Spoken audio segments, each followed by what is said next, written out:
क्षमा पाऊ आमा यदि मबाट गल्ती भए तिम्रो मायाको आभार म आजसम्म बाँचिरहे क्षमा पाऊ आमा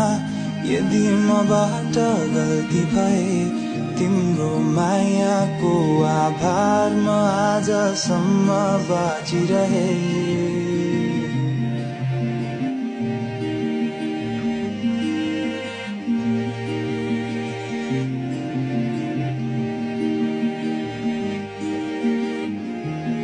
आफ्नो काँधोमा शिर राखी हल्लायो सुताउन